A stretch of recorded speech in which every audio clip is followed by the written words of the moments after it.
আচ্ছা, আজকে রেসিপি হচ্ছে এই যে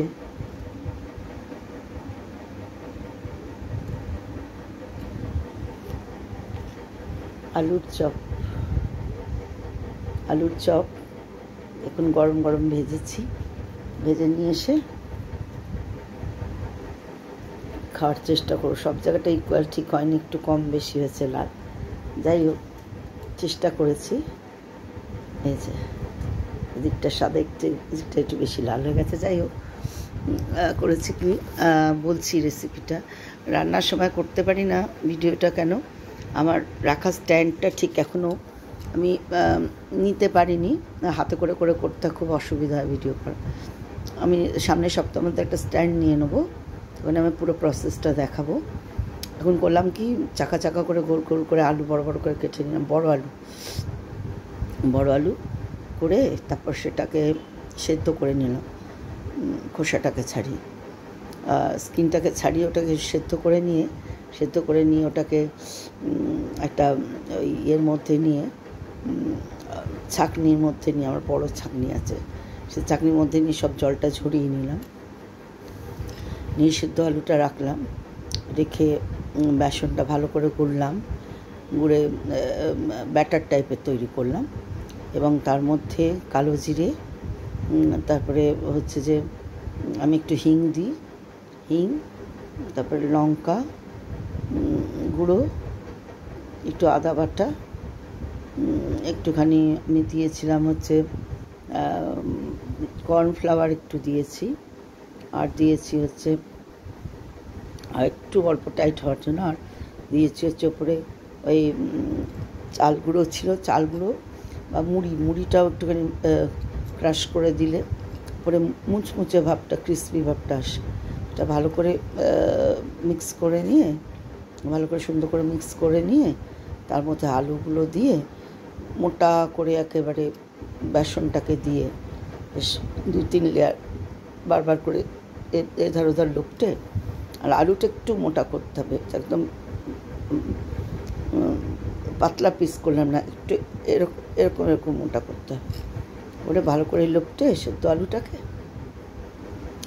কড়াইয়ের মধ্যে সর্ষের তেল, আমি যেমন সানফ্লাওয়ার দিই, আবার অনেক সময় সাফোলা দিই, সাদা তেলও দিয়ে তার মধ্যে ওটাকে বেশ এক কড়াই তেলের মধ্যে, তেলটা যখন ধোঁয়া উঠে যাবে আঁচটা সিম করে দিয়ে তার মধ্যে ওটা দিয়ে ছেড়ে দেবো, তারপর আঁচটা একটু মিডিয়াম করে আবার একটু সিম করে ওপাশ উল্টে আবার একটু মিডিয়াম করে আবার একটু সিম করে, বেশি আঁচ করা যাবে না, তার একদম বিচ্ছিরি অবস্থা হবে, পুড়ে যাবে।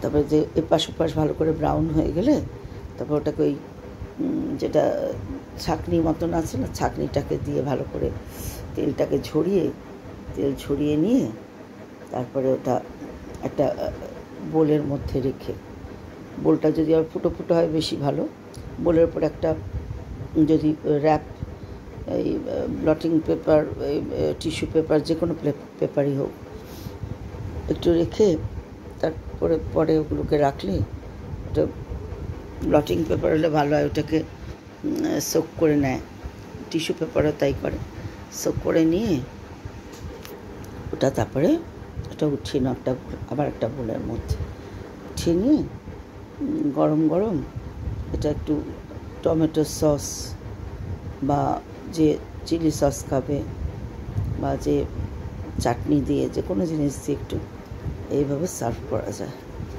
আমার পিঠটা ঠিক ইকুয়াল হয়নি, একটুখানি একটু লাল হলে ভালো হতো, আমি তাড়াতাড়ি করেছি, যাই হোক তাও এরকম একটা শেপ নিয়েছে, সেটা আজকের জলখাবার। এটা দিয়ে একটু মুড়ি, এটা হচ্ছে জলখাবার সন্ধ্যে। ভালো থাকবেন বন্ধুরা। আজ একটু শিবরাত্রি করেছি, ওই জন্য শরীরটা একটুখানি টানছে, ঘুম পেয়ে যাচ্ছে, আসল কথা এটা ব্যাপার না, তো জানি না কতক্ষণ জেগে থাকতে পারবো, খুব টায়ার্ড লাগছে, আর শরীরটাও খুব ভালো থাকে না বলে, যাই হোক বাবা মহাদেব সবাইকে ভালো রেখো, আমি যেন সবাই সুস্থ, সুন্দর, নিরোগ, চিন্তামুক্ত, উদ্বেগমুক্ত সমস্ত ভয় ভীতিমুক্ত জীবন কাটাতে পারি। নিরাপত্তা, সব দিক থেকে নিরাপত্তা, অর্থনৈতিক নিরাপত্তা, সামাজিক নিরাপত্তা, এবং নারীরা যেন সামাজিক মর্যাদা নিয়ে মাথা উঁচু করে আমরা নিরাপদে যখন তখন যেখানে সেখানে যাতায়াত করতে পারি। যদি অর্ধেক আকাশ নারী হয়, তাহলে অর্ধেক আকাশ নারীদের নিরাপত্তাহীনতায় এত ভুগতে হবে কেন? সুতরাং দূষণমুক্ত সমাজ, দূষণমুক্ত পৃথিবী আমরা চাইছি। জয় ভোলে বাবা, আমাদের সাহায্য করো, আশীর্বাদ করো, সকলে ভালো থাকতে পারে। ভালো থাকবেন। অনেক অনেক ধন্যবাদ।